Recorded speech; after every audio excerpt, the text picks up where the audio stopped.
किसी भी दौड़ को जीतने की शुरुआत फील्ड में नहीं, उसकी रणनीति बाहर तैयार की जाती है। कोई भी एथलीट फील्ड में नहीं, फील्ड से बाहर हारता है, क्योंकि फील्ड में या तो वो जीतेगा या तो फिर वो कुछ सीखेगा। धोनी की फिल्म का वह डायलॉग तो आपको याद ही होगा, जिसमें वह अपने दोस्तों को बताता है कि हम फील्ड में नहीं हारे थे, हम फील्ड से बाहर हारे थे।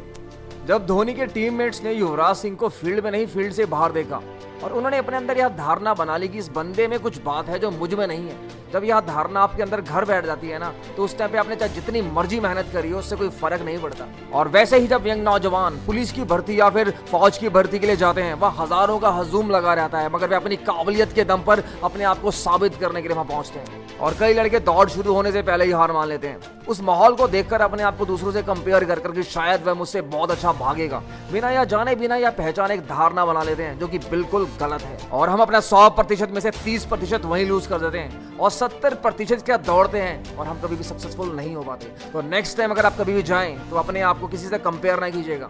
दौड़ना अपने आप में एक कला है जो वक्त के साथ धीरे धीरे तुम्हें बेहतर बनाती हुई चली जाती है। उसेन बोल्ट 100 मीटर 9.58 टाइमिंग के साथ वर्ल्ड रिकॉर्ड बनाया, जिसके पीछे 10 साल का कड़ा संघर्ष, जो कि कोई देखता नहीं है, सिर्फ वो उनकी काबिलियत को ही देखता है। किस तरह उन्होंने स्मॉल सेकंड्स का फासला कम करने के लिए कितनी मेहनत करी है। और हम में से कई हैं जिनका ट्रायल 1 महीने बाद है और उन्होंने शुरुआत अभी तक भी नहीं करी है, और वो सोचते हैं कि बस ट्रायल को क्रैक कर लेंगे, जो कि बहुत मुश्किल है। अगर आप फील्ड में किसी इंसान या किसी एथलीट को दौड़ते हुए देख रहे हैं, तो आप उसकी सिर्फ बाहरी शक्ति का अंदाजा लगा सकते हैं। उसके दिमाग में उस समय क्या चल रहा है, उसका अंदाजा लगाना बहुत मुश्किल है।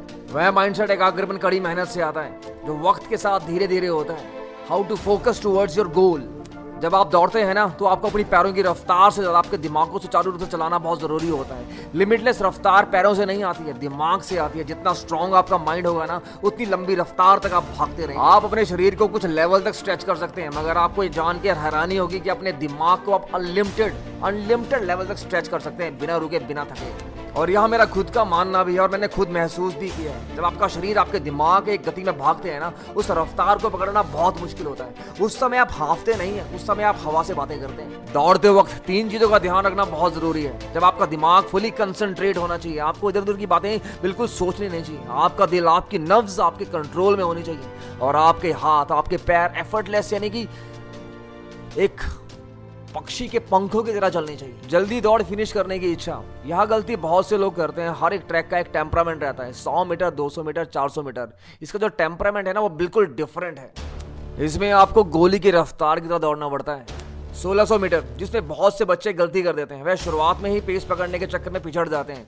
रेगुलर ट्रेनिंग करते समय बिल्कुल सही दौड़ते हैं, जब ट्रायल में जाते हैं तो दूसरों की देखा देखी उन्हें पीछे करने के चक्कर में वह गलती कर देते हैं। उस समय हम भूल जाते हैं कि हमारे पास काफी समय रहता है दूसरों और अपनी क्षमताओं को पहचानने का। जितनी एनर्जी का संचार हमें लास्ट में 400 मीटर में दिखाना चाहिए, उतना संचार हम शुरुआत में ही दिखा जाते हैं और थक जाते हैं। बस थकान नाम का शब्द तेरे जुबान पर कभी ना आए। एफर्टलेस होकर बस अपनी जिंदगी में, अपनी दौड़ में तू बस भागता जाए।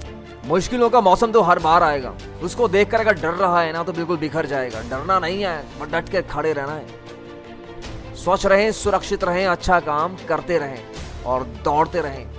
धन्यवाद।